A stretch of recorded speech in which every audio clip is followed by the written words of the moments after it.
Hello, mon nom est Pedro, mon copain s'appelle Pedrito et j'appartiens à une famille indigène du Paraguay. Les indigènes vivent dans les villages éloignés les uns des autres, dans la partie nord du pays. La vie n'y est pas facile. Bien des communautés n'ont toujours pas accès à l'eau potable, ni à l'électricité, ni à l'éducation de base. À cause de tout cela, mon grand-père a dit à ma famille de m'envoyer dans une école privée avec internat. Et c'est là que commence mon histoire. Cette école n'est pas située trop loin de chez moi. C'est l'école primaire des adventistes du 7e jour, ou Escuela Adventista de Caaguazú. En voiture, elle n'est qu'à 1 heure de mon humble foyer. Dans cette école, je me sens comme faisant partie d'une grande famille. J'apprends à lire, à écrire, à faire des mathématiques, et même quelque chose de plus important. J'apprends qu'il existe un Dieu qui m'aime profondément. J'apprends aussi des habitudes chrétiennes, comment prier avant chaque repas.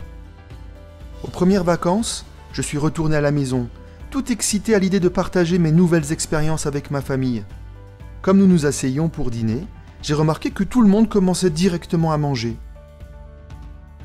Je me suis senti gêné, et bien que je n'ai que 7 ans, j'ai décidé de prier. J'ai penché ma tête et offert une prière silencieuse de remerciement pour la nourriture.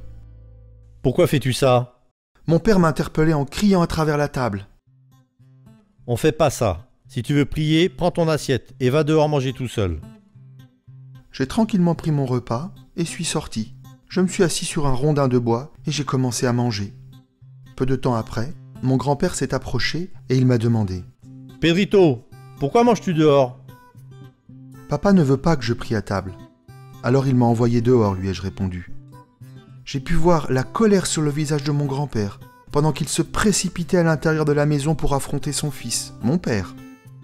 « Pourquoi fais-tu ça, mon fils ? Tu devrais être content qu'il veuille prier. Il a beaucoup changé, tu sais. Tu devrais en être reconnaissant.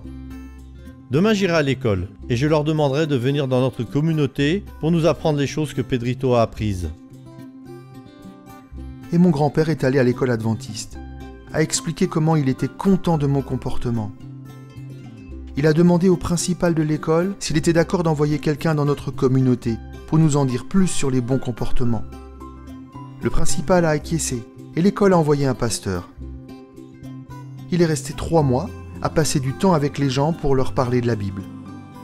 Puis, mon grand-père, maman et 17 autres personnes de la communauté ont décidé de demander le baptême. Le temps passant, d'autres baptêmes ont eu lieu.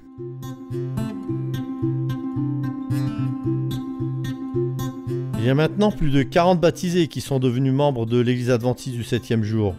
Le sabbat, nous chantons des hymnes, nous écoutons les histoires de la Bible et nous louons Dieu après chaque sermon inspiré. Beaucoup d'amis se joignent aussi à nous et nous prions pour le jour où chacun voudra faire partie de la grande famille de Dieu. Vous pouvez vous demander comment une église peut-elle être implantée par un jeune garçon. La réponse est simple. Dieu peut utiliser tous ceux qui décident de faire ce qui est juste.